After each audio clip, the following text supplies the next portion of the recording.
Assalamualaikum warahmatullahi wabarakatuh. Kami dari kelompok 2 ingin mempresentasikan hasil kerja kelompok kami dengan nama Indah Trisni Nurhayati dan Nadia Amalia Setiawati. Puji syukur marilah kita panjatkan kepada Allah Subhanahu wa taala yang telah memberikan rahmat, taufik serta hidayahnya, dan pada kesempatan kali ini kita dapat melaksanakan presentasi tanpa ada halangan suatu apapun. Amin Allahumma amin. Kami mengambil tema persepsi dan informasi konsumen. Pengertian persepsi konsumen. Persepsi memegang peranan penting dalam konsep penentuan posisi karena manusia menafsirkan suatu produk atau merek yang melalui persepsi. Persepsi merupakan suatu aspek psikologis yang penting bagi manusia dalam merespon kehadiran berbagai aspek dan gejala yang ada di sekitarnya. Menurut Matzwitz, persepsi adalah proses pemilihan, penyusunan, dan penafsiran informasi untuk mendapatkan arti. Sedangkan menurut Hurriyati, persepsi adalah proses yang dilalui orang dalam memilih, mengorganisasikan, dan menginterpretasikan informasi guna membentuk gambaran berarti mengenai dunia. Persepsi konsumen merupakan suatu proses yang dilalui seseorang dalam melakukan pilihan, penyusunan, dan penafsiran informasi guna mendapatkan arti atau keputusan. Dari definisi tersebut dapat kita ketahui bahwa seseorang yang akan membeli dipengaruhi oleh persepsi terhadap situasi yang dihadapinya, sedangkan apa yang dipersepsikan seseorang berbeda dari kenyataan yang ada. B. Proses persepsi. 1. Perhatian yang selektif. Perhatian harus dibuat selektif agar dapat menarik konsumen karena pesan yang disampaikan akan hilang kecuali pesan yang cukup menonjol. Artinya, pemasar harus bekerja keras dalam rangka menarik perhatian konsumen. Tantangan yang sesungguhnya adalah rangsangan yang mana yang diperhatikan orang.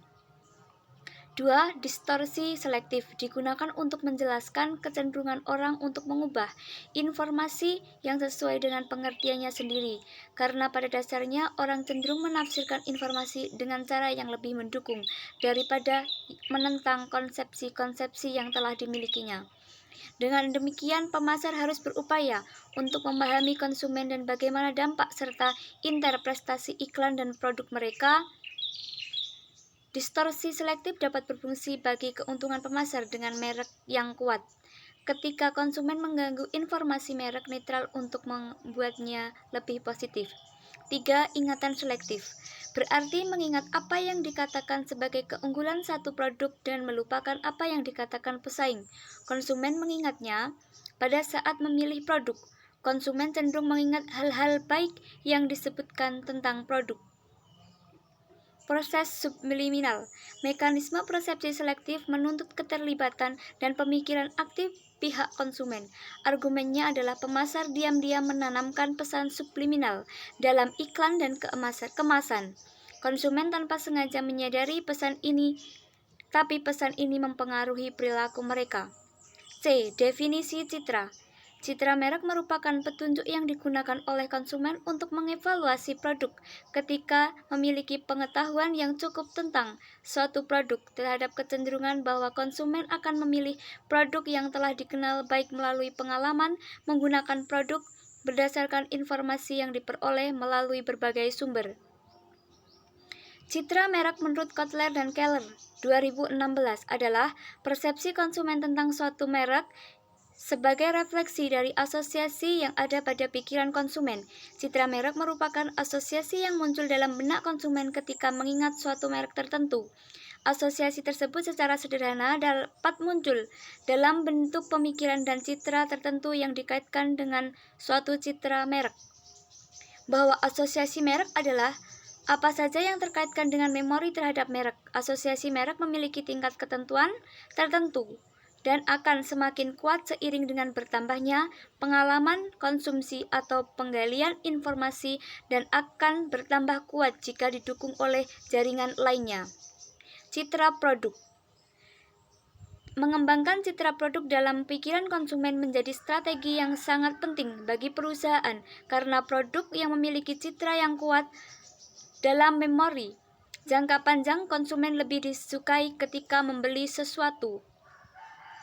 produk pada saat produk tersebut dibutuhkan, citra produk perlu diperhatikan oleh produsen, di mana ketika konsumen sudah memiliki persepsi citra produk dengan baik, maka konsumen tidak akan ragu untuk membeli produk tersebut. Menurut Smith 1993 yang dikutip dari Roslina 2010 menyatakan, citra produk adalah kombinasi berbagai atribut seperti harga, nama toko, negara, penghasil suatu produk. Berdasarkan definisi tersebut, maka dapat dikatakan bahwa citra produksi disebabkan oleh atribut-atribut yang dimiliki. D. Pengolahan informasi. Pengolahan informasi pada konsumen terjadi ketika salah satu panca indera konsumen menerima input dalam bentuk stimulus. Stimulus bisa berbentuk produk, nama merek, kemasan, iklan, nama produsen. Pemaparan. Konsumen menyadari stimulus melalui panca inderanya. Perhatian. Kapasitas pengolahan yang dialokasikan terhadap stimulus yang masuk. Pemahaman, interpretasi makna stimulus.